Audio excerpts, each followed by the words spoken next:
Hello friends, मैं जय आपका स्वागत करता हूं आपके अपने चैनल विशेष ज्ञान में। फ्रेंड्स, आज की इस वीडियो में मैं आपको बताऊंगा कि अगर आप एक नॉर्मल टैक्स पेयर हैं यानी कि रेगुलर डीलर हैं और आपने क्यूआरएमपी स्कीम यानी कि quarterly return with monthly payment scheme को ऑप्ट कर रखा है, जो कि 1 जनवरी 2021 से नॉर्मल टैक्स पेयर के ऊपर एप्लीकेबल हो गई है। तो इस केस में अगर आप टैली प्राइम से या टैली ईआरपी 9 का जो लास्ट वर्जन था 6.6.3, इससे आप जीएसटी पोर्टल पे जो आईएफएफ फैसिलिटी है, इनवॉइस फर्निशिंग फैसिलिटी, इसमें आप अगर अपनी बी टू बी की डिटेल्स या इसके अलावा जो रजिस्टर्ड डीलर को आपने क्रेडिट नोट या डेबिट नोट दिया है, ये सारी डिटेल्स को टैली से डायरेक्टली फिल करना चाहते हैं जीएसटी पोर्टल पे, तो ये सारी चीजें आप कैसे करेंगे, आज की इस वीडियो में हम ये सीखेंगे।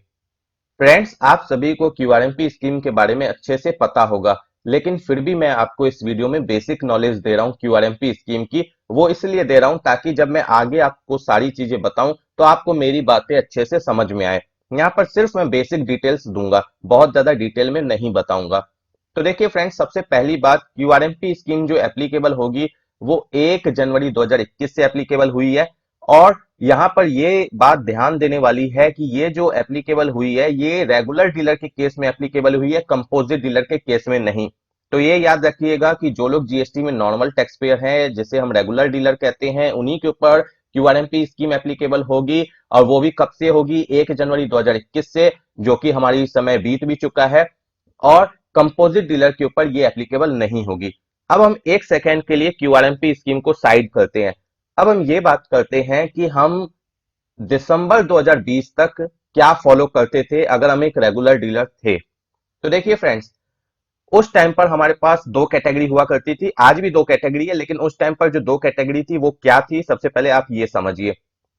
एक वैसे लोग हुआ करते थे जिनकी टर्नओवर 1.5 करोड़ से कम होती थी, और दूसरे वैसे लोग हुआ करते थे जिनकी पूरे साल की जो टर्नओवर है, सेल की बात हो रही है, वो 1.5 करोड़ से ज्यादा हुआ करती थी।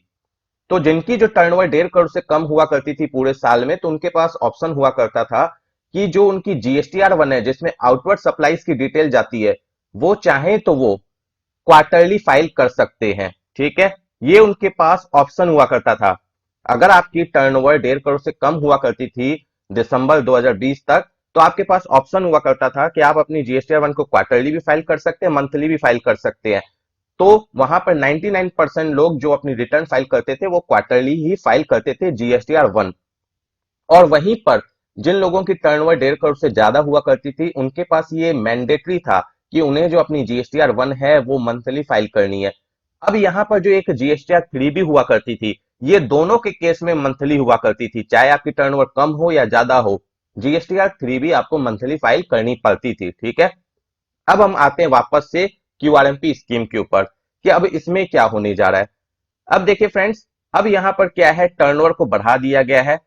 अगर किसी रेगुलर डीलर की टर्नओवर 5 करोड़ तक है, 5 करोड़ तक है, तो उस केस में वो क्यूआरएमपी स्कीम को ऑप्ट कर सकता है। ठीक है, अब इस केस में क्या है कि जो व्यक्ति क्यूआरएमपी स्कीम को ऑप्ट करेगा वो जीएसटीआर 1 भी क्वार्टरली फाइल करेगा और जीएसटीआर 3 भी क्वार्टरली फाइल करेगा। ठीक है, लेकिन जो पेमेंट है वो मंथली होगी। यानी जो PMT-06 में जो हम लोग पहले चालान क्रिएट करके पेमेंट करते थे, वो क्यूआरएमपी स्कीम में भी हमारी मंथली ही होगी, वो क्वार्टरली नहीं होगी।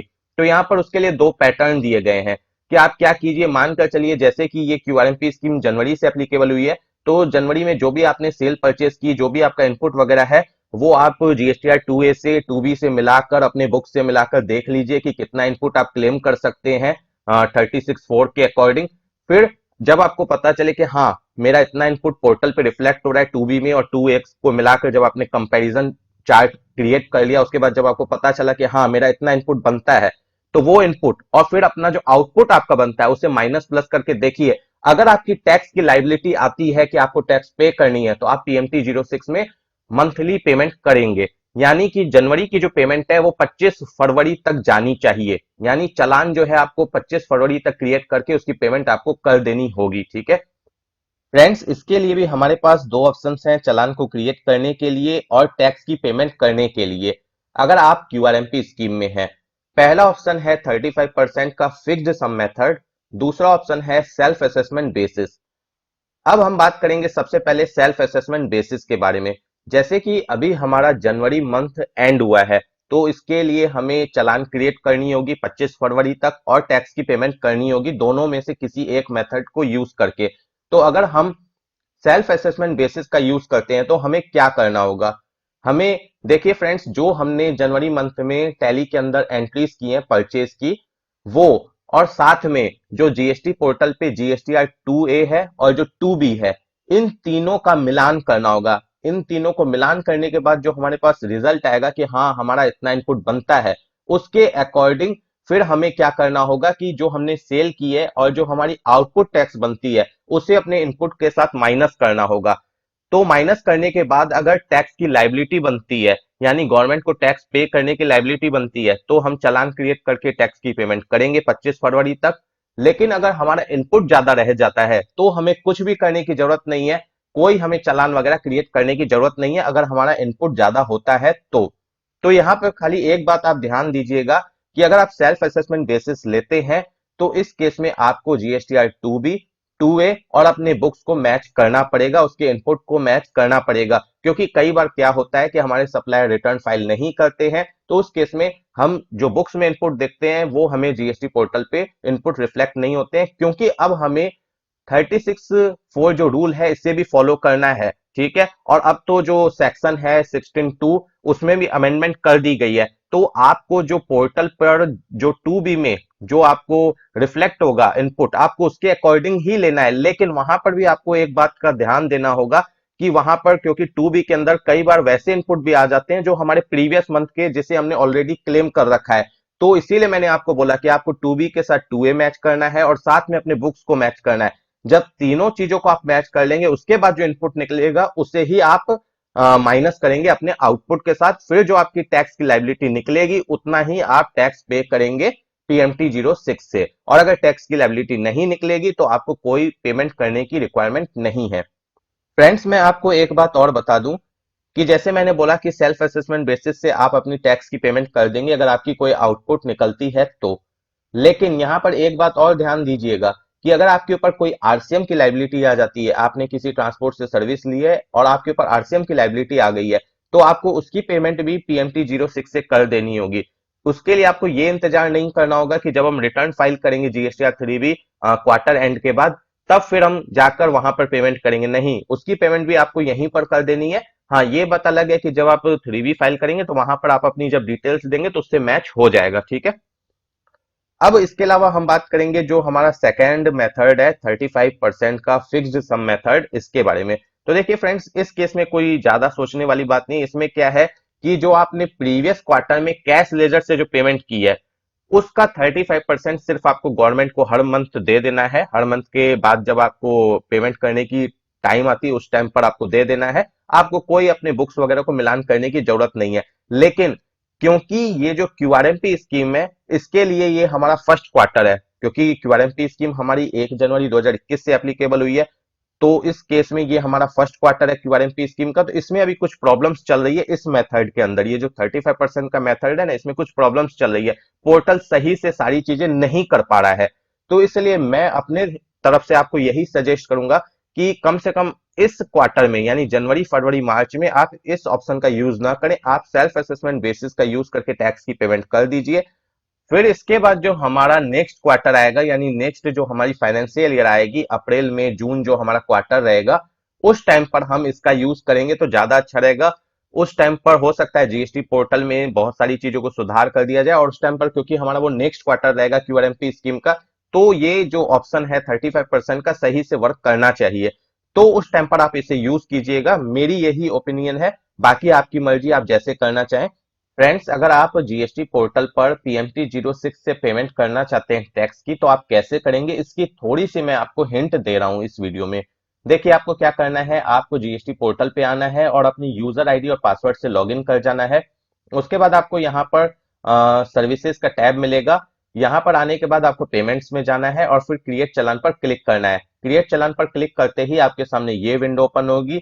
यहाँ पर आपके पास दो ऑप्शंस आएंगे। अगर आप क्यूआरएमपी स्कीम में हैं तो आप ये जो फर्स्ट ऑप्शन है monthly payment for quarterly return, इस पर टिक करेंगे। और अगर आप किसी और वजह से पेमेंट कर रहे हैं या आप क्यूआरएमपी स्कीम में नहीं है तो आप इस ऑप्शन पर टिक करेंगे। हम इस पर टिक करेंगे। फिर हमें यहाँ पर फाइनेंशियल ईयर चूज करनी है और मंथ चूज करना है, जिस मंथ और जिस फाइनेंशियल ईयर के लिए हम टैक्स की पेमेंट कर रहे हैं। और फिर इस दोनों मेथड में से कोई एक मेथड चूज करना है जिस मेथड का यूज करना चाहते हैं। मानकर चलिए मैं सेल्फ असेसमेंट बेसिस का यूज करना चाहता हूं, तो उसे सेलेक्ट करूंगा और प्रोसीड करूंगा। उसके बाद फ्रेंड्स आपको क्या करना है, आपको जिस भी हेड में पेमेंट करनी है टैक्स की, उस हेड के सामने जो बॉक्स है उसमें आपको अमाउंट डाल देना है। जैसे यहाँ पर टैक्स का ये कॉलम है, यहाँ पर सीजीएसटी में करनी है तो यहाँ पर अमाउंट डालेंगे, आईजीएसटी में पेमेंट करनी है तो इसमें डालेंगे, एसजीएसटी में करनी है तो यहाँ पर डाल देंगे, ठीक है। और उसके बाद ये जो ऑप्शन है ई पेमेंट, इस पर टिक कर देंगे। अगर आप ऑनलाइन पेमेंट करना चाहते हैं नेट बैंकिंग वगैरह के थ्रू, तो आप ई पेमेंट पर टिक कर देंगे। काउंटर पे जाके करना चाहते हैं चालान क्रिएट करने के बाद बैंक वगैरह में, तो आप इस पर टिक करेंगे। जो भी है आप अपने हिसाब से ऑप्शंस लेंगे। यहाँ पर मानकर चलिए मैं 1 रुपया डालता हूँ, ठीक है। तो हमारे पास फिर जनरेट चालान का ये जो ऑप्शन है ये एक्टिवेट हो जाएगा। इस पर जैसे हम क्लिक करेंगे फिर हम इसके बाद बैंक्स वगैरह सेलेक्ट कर सकते हैं और फिर हम उसके बाद पेमेंट कर सकते हैं अपने बैंक वगैरह की आईडी वगैरह डालने के बाद। तो फ्रेंड्स अगर आप क्यूआरएमपी स्कीम में हैं तो इसी तरीके से हर मंथ आप टीएमटी 06 का यूज करके अपनी टैक्स की पेमेंट कर सकते हैं, अगर आपकी टैक्स की लायबिलिटी कोई बनती है तो। और जब क्वार्टर एंड हो तो उसके बाद आप अपनी जीएसटीआर 1 और जीएसटीआर 3 भी फाइल करेंगे, ठीक है। लेकिन यहाँ पर गवर्नमेंट ने जो लोग क्यूआरएमपी स्कीम में है उन्हें आईएफएफ फैसिलिटी दी है, यानी इनवॉइस फर्निशिंग फैसिलिटी दी है। ये क्या होती है? तो देखिए फ्रेंड्स, अगर आप एक रेगुलर डीलर हैं, ठीक है, क्योंकि ये जो क्यूआरएमपी स्कीम है ये तो रेगुलर डीलर के ऊपर ही एप्लीकेबल है। तो अगर आप एक रेगुलर डीलर हैं और आप बी टू बी सेल करते हैं, बी टू बी सेल का मतलब बिजनेस टू बिजनेस होता है, यानी आप एक दुकानदार हैं और सामने किसी दुकानदार को सेल करते हैं। और खास बात यहाँ पर यह है कि जो सामने वाला दुकानदार है जिसे आपने सेल किया है वो भी रेगुलर डीलर है। अगर वो कंपोजिट डीलर है तो उस केस में सामने वाला तो इनपुट क्लेम करेगा नहीं। इनपुट कौन क्लेम करता है? रेगुलर डीलर क्लेम करता है।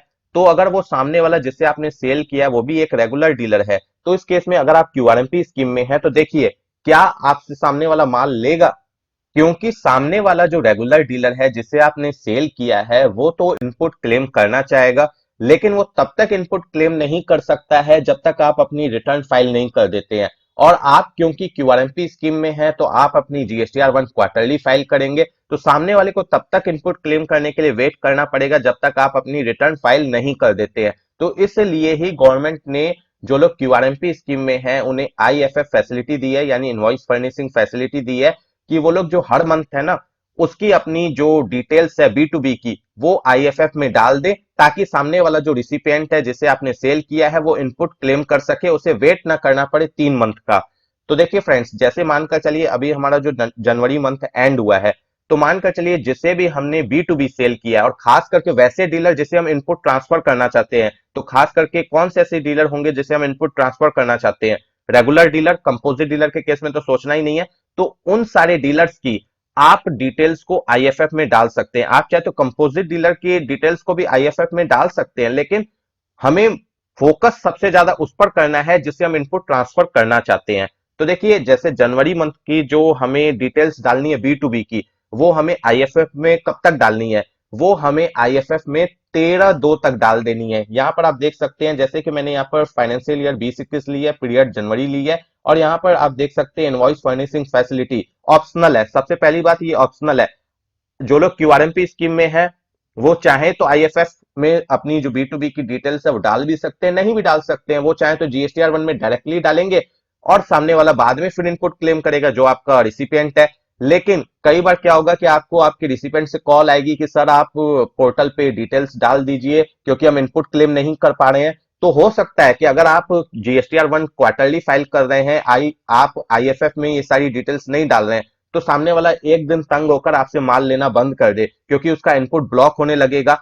तो इसीलिए गवर्नमेंट ने ये फैसिलिटी दी है। तो एक तरीके से ऑप्शनल है, लेकिन अगर आपका रिसिपेंट आपको फोन करता है और आपके रिसिपेंट को इनपुट क्लेम करना है तो उस केस में आपको आईएफएफ यानी इस फैसिलिटी का यूज करना होगा, और कम से कम उस पार्टी की जिस पार्टी का आपको कॉल बार बार आ रहा है उसकी डिटेल्स आपको डाल देनी होगी इनवॉइस फर्निशिंग फैसिलिटी में, ठीक है। तो जैसा कि फ्रेंड्स मैंने बताया कि आईएफएफ जो है वो ऑप्शनल है, लेकिन अगर आपको कॉल्स आ रहे हैं बार बार आपके रिसिपिएंट के और आपको इनपुट ट्रांसफर करना है, तो आपको हर मंथ के बाद, जब वो मंथ एंड हो जाए, तो उसके बाद जो नेक्स्ट मंथ आएगा उसके 13 तारीख तक आपको आईएफएफ में सारी डिटेल्स डालकर इसे फाइल कर देना होगा। सिर्फ डालने से काम नहीं चलेगा, इसे फाइल भी करना पड़ेगा। ठीक है, तो देखिए फ्रेंड्स, इसे जो फाइल करना है वो 13 तारीख तक कर देना है। जो भी मंथ है उसके बाद जो नेक्स्ट मंथ है उसकी 13 तारीख तक, जैसे कि जनवरी है तो इसके लिए आपको ये 13 फरवरी तक फाइल कर देना है। अब आप सोच रहे होंगे कि 13 ही तक क्यों फाइल करें, एक तो आपको एंड डेट यहाँ पर रिफ्लेक्ट भी हो रही है, दूसरी बात क्योंकि जो जीएसटीआर 2 भी है वो आपको 14 तारीख को आई थिंक जनरेट हो जाती है। तो अगर आप 13 के बाद इसे फाइल करना चाहेंगे तो पोर्टल एक्सेप्ट करे ना करे ये तो एक अलग बात है।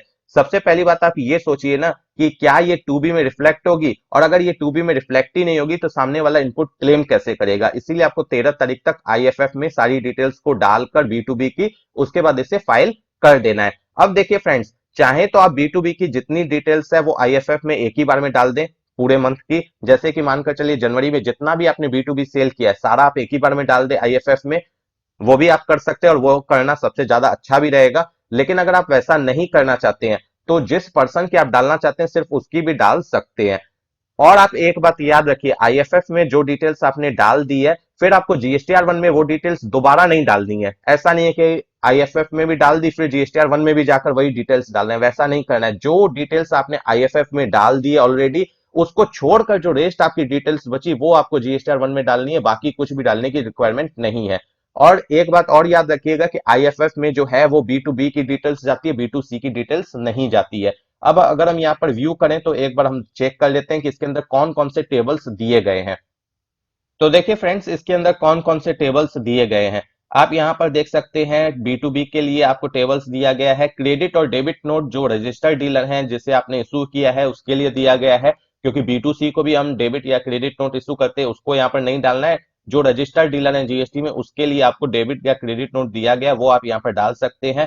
अमेंड कर सकते हैं बी2बी इनवॉइसेस को, और साथ में क्रेडिट या डेबिट नोट्स को अमेंड कर सकते हैं। ये चार टेबल्स आपको यहाँ पर रिफ्लेक्ट हो रहे हैं। फ्रेंड्स, मैं अब आपको ये भी बता दूं कि अगर आप आईएफएफ फैसिलिटी का यूज करना चाहते हैं जीएसटी पोर्टल पे, तो इसके लिए आपको वहां तक कैसे आप पहुंच सकते हैं ये भी एक बार आप लोग देख लीजिए। आप जीएसटी पोर्टल पे आने के बाद अपनी यूजर आईडी और पासवर्ड से लॉगिन कर जाएंगे। लॉगिन होने के बाद जो सबसे पहले आपके सामने स्क्रीन आएगी, जो इंटरफेस आएगा वो इस तरीके का रहेगा। यहाँ पर आपको रिटर्न डैशबोर्ड मिल रहा है, आपको इस पर क्लिक कर देना है। अगर मानकर चलिए ये किसी भी कारण से आप इस स्क्रीन से हट जाते हैं, कुछ और प्रेस कर देते हैं और ये स्क्रीन आपके सामने दोबारा नहीं आती है, तो आप कैसे रिटर्न डैशबोर्ड पर जाएंगे वो भी एक बार आप देख लीजिए। आपको सर्विस टैब पर यहाँ पर आना है और यहाँ पर रिटर्न है ना, रिटर्न पे आने के बाद रिटर्न डैशबोर्ड पर क्लिक कर देना है। वही चीज आपको यहाँ भी मिल रही है। आप रिटर्न डैशबोर्ड पर जैसे ही क्लिक करेंगे आपके सामने आ जाएगा कि आप अपनी फाइनेंशियल ईयर चूज कीजिए जिस ईयर के लिए आप फाइल करना चाहते हैं, और यहाँ पर मंथ सेलेक्ट कर लीजिए। मानकर चलिए जनवरी के लिए करना चाहते हैं, आप इस तरीके से कर सकते हैं। फिर आप सर्च करेंगे, सर्च करने के बाद आपको इस तरीके से रिफ्लेक्ट होगा, आप देख सकते हैं इनवॉइस फर्निशिंग फैसिलिटी, ठीक है, आईएफएफ। और 2A भी रिफ्लेक्ट होगा, 2B भी रिफ्लेक्ट होगा। आपको जीएसटीआर 1 और जो जीएसटीआर 3 भी है वो जब आपका क्वार्टर एंड होगा उसके बाद रिफ्लेक्ट होगा, अभी रिफ्लेक्ट नहीं होगा। हम फरवरी भी कर लेते हैं। अब देखिए दोनों में आप डिफरेंस देख सकते हैं। आज है 14 फरवरी 2021, ठीक है। जब मैंने फरवरी किया, फरवरी मंथ जैसे मैंने सेलेक्ट किया, यहां पर आप देख सकते हैं कि यहां पर मुझे आईएफएफ में प्रिपेयर ऑनलाइन भी दे रहा है, प्रिपेयर ऑफलाइन भी दे रहा है। यानी कि मैं टैली वगैरह से या किसी भी सॉफ्टवेयर से वहां से जेएसएन फाइल क्रिएट करके यहाँ पर अपलोड कर सकता हूँ, ठीक है। और यहाँ पर प्रिपेयर ऑनलाइन का मतलब है कि मैं खुद से आकर यहाँ पर एक एक करके डेटा को चढ़ा सकता हूँ। तो ये मुझे फरवरी में दे रहा है, लेकिन जनवरी में आप देखिए, जनवरी में सिर्फ मुझे व्यू और डाउनलोड दे रहा है, वहां पर मुझे ऑफलाइन या ऑनलाइन वगैरह प्रिपेयर करने के लिए नहीं दे रहा है। तो आपको मैंने इसीलिए बोला था कि 13 तारीख के अंदर कर देना है नेक्स्ट मंथ की, ठीक है। तो ये आपने देख लिया प्रैक्टिकली कि जीएसटी पोर्टल पे किस तरीके से ये वर्क हो रहा है। और मैं बता दूं कि जो टैली प्राइम है या जो टैली ईआरपी 9 का जो हमारा लास्ट वर्जन था 6.6.3, इस दोनों में अभी तक कोई वैसी फैसिलिटी नहीं है कि आप सिर्फ बी2बी को वहां से उठाकर जीएसएन फाइल में क्रिएट करके और फिर आप यहाँ पर जो जीएसटी पोर्टल है इस पर अपलोड कर देंगे। टैली प्राइम का जो अभी तक का सबसे लेटेस्ट वर्जन है मैं उसकी भी बात कर रहा हूँ, 1.1.1 जो है मैं उसे ही यूज कर रहा हूँ अभी। तो अभी तक ऐसी कोई फैसिलिटी नहीं आई है कि सिर्फ आप बी टू बी की जो डिटेल्स है उसे वहां से जीएसएन फाइल में कन्वर्ट करके फिर आप पोर्टल पे अपलोड कर सकते हैं। मैं आपको एक दूसरा तरीका बताऊंगा जिसके थ्रू आप ऐसा कर सकते हैं, क्योंकि कई लोगों को ऐसा लग रहा होगा कि जैसे बी टू बी की डिटेल्स हमें चढ़ानी है, तो अगर 5-10 बिल हैं तो उस केस में तो वो जो प्रिपेयर ऑनलाइन का ऑप्शन है उसमें जाकर खुद से भी मैनुअली भी डाल सकते हैं। लेकिन अगर आपके पास वहीं पर 100 बिल्स हैं तो फिर आपके लिए मैनुअल डालना पॉसिबल नहीं होगा, क्योंकि अगर आप टैली से डायरेक्टली वहां से उसे जो एक्सपोर्ट करेंगे तो फिर क्या होगा कि आपके पास B to C B to B सारी डिटेल्स आ जाएगी उस फाइल के अंदर, जेसन फाइल के अंदर, तो वो तो यहाँ पर अपलोड होगी नहीं। यहाँ पर एरर आ जाएगा पोर्टल पे आईएफएफ में, वो जीएसटीआर 1 में अपलोड हो सकती है जब आप क्वार्टरली रिटर्न फाइल करेंगे। तो उसके लिए क्या है कि अब हम टैली में एक ऑप्शन देखेंगे जिसमें हम सिर्फ बी टू बी की डिटेल्स या क्रेडिट नोट या डेबिट नोट जो रजिस्टर्ड पर्सन की है उसे हम कैसे वहां से लाकर आईएफएफ में अपलोड कर सकते हैं। उसके लिए आपको क्या करना होगा, आपको यूटिलिटी भी लगेगी, जीएसटी पोर्टल पे जो यूटिलिटी है वो भी आपको लगेगी। फ्रेंड्स, अब हम ये समझेंगे कि ऑफलाइन यूटिलिटी को जीएसटी पोर्टल से कैसे डाउनलोड करना है। आपको क्या करना है, सिंपली आपको डाउनलोड के ये जो टैब है इस पर क्लिक करना है, ऑफलाइन टूल्स पर आना है और यहाँ पर रिटर्न ऑफलाइन टूल्स पर क्लिक करना है। जैसे ही आप क्लिक करेंगे आपके सामने ये विंडो ओपन होगी। यहाँ पर इसका जो वर्जन है 3.0 है, इसी पर ये सारी चीजें वर्क करेगी, इससे प्रीवियस जो वर्जन होगा उस पर वर्क नहीं करेगी, तो वो आपको ध्यान देना है। और यहां से आपको डाउनलोड पर क्लिक करके डाउनलोड कर लेनी है ऑफलाइन यूटिलिटी। और यहाँ पर देख सकते हैं आपको जो सिस्टम की रिक्वायरमेंट वगैरह है वो नीचे लिखी हुई है, आपको वो सारी चीजें चेक कर लेनी है अगर ऑफलाइन यूटिलिटी आपके सिस्टम पर वर्क नहीं कर रही है तो। अब देखिए फ्रेंड्स, क्या है कि जैसे ये मेरी जो है डाउनलोड हो चुकी है ऑफलाइन यूटिलिटी, देख सकते हैं जीएसटी ऑफलाइन टूल्स करके। मेरे पास एक्सट्रैक्ट करने के लिए सॉफ्टवेयर होना चाहिए, अगर सॉफ्टवेयर नहीं है तो जैसे मैं विंडोज 10 यूज कर रहा हूं तो यहाँ पर देखिए मुझे क्या करना है, इस पर डबल क्लिक करना है, फिर अंदर जाना है, फिर यहाँ पर देख सकते हैं जीएसटी ऑफलाइन टूल्स है, इस पर जैसे मैं क्लिक करूंगा मुझे एक्सट्रैक्ट ऑल कहेगा। मैं एक्सट्रैक्ट ऑल करूंगा तो फिर क्या होगा कि कुछ ही सेकंड के अंदर कुछ प्रोसेस होने के बाद फिर यहाँ पर हमारे सामने ये जो है अलग से हमारे पास एक फोल्डर बनकर आ जाएगा और इसका जो आइकन है वो हमारे डेस्कटॉप पर आ जाएगा, जीएसटी ऑफलाइन टूल्स करके। ये देख सकते हैं आइकन जहां पर मैं कर्सर हिला रहा हूं, ठीक है। और अगर आपके पास एक्सट्रैक्ट करने का सॉफ्टवेयर है तो आप डायरेक्टली इस पर डबल क्लिक करेंगे तो वो सॉफ्टवेयर ओपन हो जाएगा, जैसे कि विन आरआर और इसके अलावा 7-जिप वगैरह। तो उससे फिर आप उसे एक्सट्रैक्ट कर सकते हैं, ठीक है। तो देखिए जैसे कि मैंने इसे यहाँ पर ओपन करके रखा है, तो अभी फिलहाल इसका काम नहीं है। अभी सबसे पहले हमें क्या करना है, टैली प्राइम में जाकर देखना होगा कि कैसे हम वहां से अपना डेटा एक्सपोर्ट कर सकते हैं, फिर हमें यहाँ से जेएसएन फाइल में उसे क्रिएट करना होगा। देखिए फ्रेंड्स, टैली प्राइम से हमें पहले डेटा को वहां से एक्सपोर्ट करना है। एक्सपोर्ट हो जाने के बाद वो जो डेटा हमारा एक्सपोर्ट होगा उसे फिर हमें इस यूटिलिटी में लेके आना है, इंपोर्ट करना है, और फिर यहाँ से हमें जेएसएन फाइल क्रिएट करके पोर्टल पे अपलोड करनी होगी। तो ये सारे प्रोसेस को करने से पहले मैं कुछ बात और आपको क्लियर करना चाहता हूं, उसके बाद हम इन सारी टॉपिक्स के ऊपर आएंगे। फ्रेंड्स, अब आप लोग सोच रहे होंगे कि ये बात हमें कैसे पता चलेगी कि हम क्यूआरएमपी स्कीम में हैं या नहीं है। तो सबसे पहली बात, अगर आपकी टर्नओवर 5 करोड़ से कम है तो इस केस में आप जान लीजिए कि आप क्यूआरएमपी स्कीम में जा सकते हैं। हाँ, ये बात अलग है कि हो सकता है आप क्यूआरएमपी स्कीम में ना हो, तो ये बात कैसे पता चलेगी। तो जब आप पोर्टल में लॉगिन कर जाएंगे और फिर उसके बाद रिटर्न डैशबोर्ड में जाने के बाद जब आप अपनी पीरियड वगैरह सेलेक्ट कर लेंगे और वहां पर जब आपको आईएफएफ रिफ्लेक्ट हो आपके डैशबोर्ड में, तो इसका मतलब है कि आप क्यूआरएमपी स्कीम में हैं, क्योंकि जो इनवॉइस फर्निशिंग फैसिलिटी है वो मंथली जिन लोगों ने चूज करके रखा है उनके में नहीं रिफ्लेक्ट होगी, उनके में जीएसटीआर 1 और जीएसटीआर 3 भी रिफ्लेक्ट होगी। आईएफएफ सिर्फ क्वार्टरली रिटर्न जिन्होंने चूज करके रखी है उनके में रिफ्लेक्ट होगी, पहली बात। दूसरी बात कि ये बात हम कैसे पता करें परफेक्टली, अगर हम इस चीज को नहीं देखते हैं कि हम मतलब क्यूआरएमपी स्कीम में है कि नहीं है, या अगर हम क्यूआरएमपी स्कीम आगे ऑप्ट करना चाहते हैं या फिर उसे नहीं लेना चाहते हैं, तो हम ये सारी चीजें कैसे कर सकते हैं पोर्टल पे। तो देखिए आपको क्या करना है, आप जब पोर्टल पे लॉगिन हो जाएंगे उसके बाद आपको क्या करना है, सर्विसेज टैब पर जाना है, रिटर्न टैब पर जाना है और यहाँ पर opt in for quarterly return पर क्लिक करना है।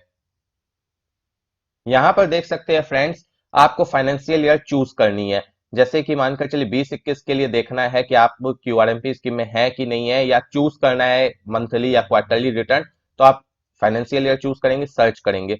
सर्च करने के बाद आप देख सकते हैं कि यहाँ पर आपको सेलेक्ट फ्रीक्वेंसी में क्वार्टरली रिफ्लेक्ट हो रहा है, यानी कि मैं जो जनवरी फरवरी मार्च है, जो फोर्थ क्वार्टर है 2021 का, इसके लिए मैं क्वार्टरली रिटर्न में हूँ, देख सकते हैं आप। और मुझे डेट्स वगैरह भी रिफ्लेक्ट हो रही है कि जीएसटीआर 1 कब फाइल करनी है, जीएसटीआर 3 भी कब फाइल करनी है, ठीक है।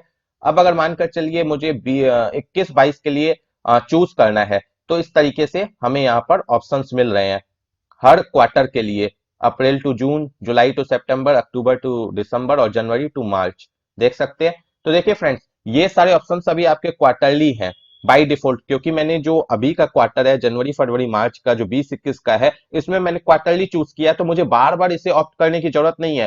फिर पोर्टल मुझे उसी फ्रीक्वेंसी में रखेगा जो मैंने चूज करके रखी है, जब तक कि मेरी टर्नओवर एक्सीड ना हो जाए 5 करोड़ से, ठीक है, तब तक मुझे ये क्वार्टरली में रखेगा। तो मुझे हर बार क्वार्टर में जाके इसे चूज करने की जरूरत नहीं है। हाँ, अगर मुझे इससे निकलना है, मानकर चलिए मुझे लगता है कि नहीं अब मैं क्वार्टरली फाइल नहीं करना चाहता हूं, तो मुझे जाकर इसे चूज करना पड़ेगा। मानकर चलिए मुझे मंथली करना है तो मैं मंथली कर दूंगा, और बाई मिस्टेक अगर आपने मंथली कर रखा है, आपको क्वार्टरली करना है, तो फिर आपको चूज करना होगा। एक बार आपने चूज कर लिया तो फिर उसी फ्रीक्वेंसी में आप चलते रहेंगे जब तक कि आपकी टर्नओवर एक्सीड ना हो जाए, ठीक है। अब देखिए फ्रेंड्स, अब आप ये सोच रहे होंगे कि इसे जो चूज करने का टाइम पीरियड है वो कब तक है। तो देखिए, जैसे कि ये जो हमारा फाइनेंशियल ईयर 2021 है, इसका जो ये क्वार्टर है, लास्ट क्वार्टर है जनवरी फरवरी मार्च, ठीक है, इसके लिए हमारे पास टाइम पीरियड कब तक था। तो हमारे पास 1 नवंबर 2020 से लेकर 31 जनवरी 2021 तक था कि हम इसमें ऑप्ट कर सकते हैं कि हमें क्वार्टरली में जाना है या मंथली में जाना है। अगर हमने इस पीरियड में कुछ भी चूज नहीं किया, तो जो पोर्टल ने खुद से चूज किया था, जो भी इसे लगा अपने प्रीवियस डेटा को देखकर, जो हमारा प्रीवियस डेटा उसे देखकर जो भी लगा, वो जो इसने चूज किया होगा उसके हिसाब से ही हमें इस क्वार्टर को निकालना पड़ेगा, ठीक है। आपने समझा कि 1 नवंबर 2020 से लेकर 31 जनवरी 2021 तक हमारे पास टाइम था कि अगर हमारी टर्नओवर 5 करोड़ से कम थी और हम चाहते थे कि हमें क्वार्टरली में जाना है, तो हमें आकर जीएसटी पोर्टल पर लॉगिन करने के बाद, जो मैंने अभी आपको सर्विसेज टैब के अंदर रिटर्न टैब दिखाया, उसके अंदर जो ऑप्शन दिखाया जिसमें जाने के लिए बोला, उसमें जाने के बाद हमें जाकर चेक करना था कि क्या पोर्टल ने हमें क्वार्टरली में रखा है। अगर पोर्टल ने हमें क्वार्टरली में रखा होता और हमें क्वार्टरली में जाना ही होता, तो उस केस में हमें कुछ भी करने की रिक्वायरमेंट नहीं थी। लेकिन अगर बाई मिस्टेक पोर्टल ने हमें मंथली में डाल दिया होता, ठीक है, हमारे प्रीवियस डेटा को देखते हुए, तो उस केस में अगर हमें क्वार्टरली में जाना होता, तो हमें वहां पर उसे चेंज करना होता 31 जनवरी 2021 तक। अगर हमने उसे चेंज नहीं किया, तो उस केस में हमें जो पोर्टल बोल रहा है, यानी पोर्टल ने अगर हमें मंथली में डाल दिया होगा, तो हमें मंथली के हिसाब से रिटर्न फाइल करनी पड़ेगी, ठीक है। कम से कम इस क्वार्टर में, नेक्स्ट क्वार्टर के लिए हम चेंज कर सकते हैं, ठीक है। तो ये आपको समझ में आया कि किस हिसाब से ये वर्क करता है। अब देखिए, जैसे कि मानकर चलिए मैंने जो ये क्वार्टर है जनवरी फरवरी मार्च का, इसमें मैंने क्वार्टरली चूज करके रखा है, तो मुझे जो आने वाले क्वार्टर हैं उसमें मुझे चूज करने की जरूरत नहीं है। आप यहाँ पर देख सकते हैं कि पोर्टल उसे खुद क्वार्टरली डाल रहा है, देख सकते हैं आप, खुद ही क्वार्टरली उसे डालते जा रहा है। तो मैं चाहूं तो नहीं भी चूज कर सकता हूं, मैं अगर मंथली करना चाहूं तो मुझे चेंज करना पड़ेगा, ठीक है। अब यहां पर एक बात ये भी ध्यान रखिएगा कि अगर मानकर चलिए आपको पोर्टल ने ये जो क्वार्टर है जनवरी फरवरी मार्च का 2021 का, इसमें अगर आपको मंथली में डाल दिया है, बाई मिस्टेक पोर्टल ने डाल दिया है, और आप अप्रैल मई जून के लिए क्वार्टरली में जाना चाहते हैं, यानी क्यूआरएमपी स्कीम में जाना चाहते हैं, तो आपके पास टाइम कब से है और कब तक है कि आप उसमें जा सकते हैं। तो आपको क्या है कि 1 फरवरी 2021 जो अभी चल रही है, 1 फरवरी 2021 से लेकर आपके पास टाइम है 31 अप्रैल 2021 तक। वहां तक टाइम है कि आप यहां पर इसे चेंज कर सकते हैं। अगर आपका 31 अप्रैल 2021 बीत गया, उसके बाद अगर आप इसे चेंज करना चाहेंगे, तो कम से कम उस क्वार्टर के लिए तो आप चेंज नहीं कर सकते हैं। जो पोर्टल पे रिफ्लेक्ट हो रहा है उसी के हिसाब से आपको चलना होगा। यानी अब यहां पर ध्यान से सुनिएगा, जो प्रीवियस क्वार्टर है उसका जो सेकेंड मंथ का फर्स्ट डेट है, वहां से आपके पास टाइम रहता है। और कब तक टाइम रहता है, जो क्वार्टर जिस क्वार्टर में आप जाने वाले हैं उस क्वार्टर का जो फर्स्ट मंथ का लास्ट डेट है, वहां तक आपके पास टाइम रहता है इसे चेंज करने के लिए। प्रीवियस क्वार्टर का सेकेंड मंथ का फर्स्ट डेट से लेकर जो नेक्स्ट क्वार्टर है उसका जो फर्स्ट मंथ का लास्ट डेट है, वहां तक आपके पास टाइम पीरियड रहता है कि आप इसे क्यूआरएमपी स्कीम में रहना चाहते हैं या मंथली में, आपको उसके हिसाब से चेंज करना होता है। तो आपको ये भी समझ में आना चाहिए। अदरवाइज होगा क्या कि आप इसे अगर चेंज नहीं करेंगे, तो अगर आपको क्यूआरएमपी स्कीम में जाना होगा तो बार बार आपको पोर्टल मंथली में भेज देगा। तो ये आपको ध्यान में रहे, इसलिए मैंने आपको ये सारी चीजें क्लियर कर दी। फ्रेंड्स, अब हम आ चुके हैं टैली प्राइम में। अभी मैं टैली प्राइम का जो लेटेस्ट वर्जन है 1.1.1 मैं वो यूज कर रहा हूं। और अभी फिलहाल ये मेरा एजुकेशन मोड है, सिर्फ आपको समझाने के लिए मैं यहाँ पर दिखाना चाहता हूँ कि कैसे आपको टैली से बी टू बी को निकालना है और फिर आप पोर्टल पे आईएफएफ में उसे अपलोड कर सकते हैं। तो देखिए जैसे कि ये मेरी जीएसटीआर 1 ओपन है, यहाँ पर आप देख सकते हैं कि बी टू बी में एक इनवॉइस मैंने एंटर करके रखी है यहाँ पर, और एक क्रेडिट नोट भी बनाकर रखा है रजिस्टर्ड पर्सन का। तो अगर मुझे यहाँ से इसे लेकर जाना है, एक्सपोर्ट करना है, तो मैं कैसे करूंगा? आप यहाँ एक्सपोर्ट पर क्लिक करेंगे, ई रिटर्न पर एंटर करेंगे। यहां पर हम क्या करते थे, पहले हम एक्सेल सीट में इसे एक्सपोर्ट करते थे, या अगर हमें डायरेक्टली पोर्टल पे अपलोड करना होता था तो हम जीएसएन फाइल में एक्सपोर्ट करते थे। लेकिन अब इस केस में हमें क्या करना है, क्योंकि हमें सिर्फ बी टू बी को यहां से उठाना है या क्रेडिट डेबिट नोट वगैरह को उठाना है, तो हमें क्या करना है, सीएसवी में से एक्सपोर्ट करना होगा, सीएसवी में एक्सपोर्ट करना होगा। ठीक है, हम सीएसवी सेलेक्ट कर लेंगे, उसके बाद इसे सेंड कर देंगे।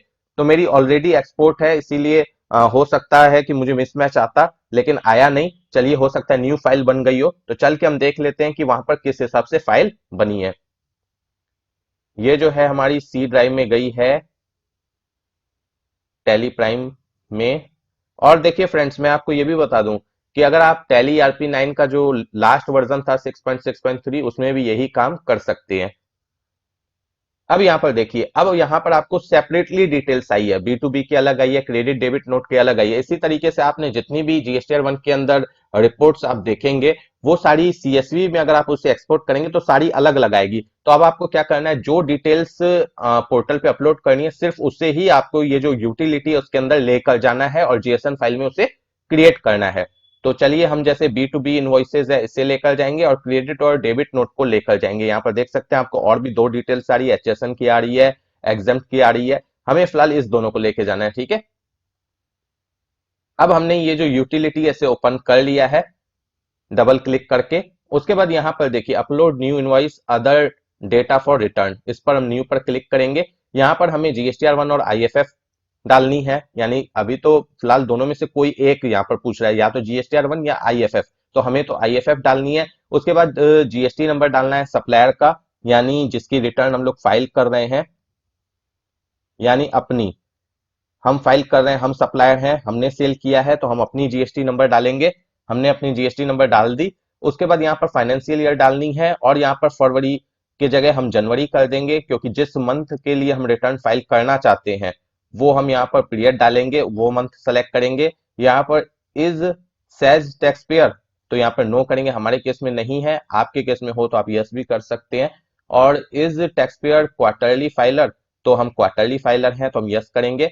यानी कि आपको यहाँ पर जीएसटीआर 1 और ऑब्लिक आईएफएफ वाला जो ऑप्शन है इसे ले लेना है। जीएसटी नंबर आपको अपनी डाल देनी है, सप्लायर मीन्स आप खुद है, और उसके बाद फाइनेंशियल ईयर डालना है, पीरियड डालनी है, मतलब मंथ डालना है, किस मंथ की फाइल कर रहे हैं, और बाकी यहाँ पर अपने हिसाब से यस नो करके प्रोसीड करेंगे। प्रोसीड करने के बाद वार्निंग आएगी, उसे यस करते हुए आगे बढ़ जाएंगे।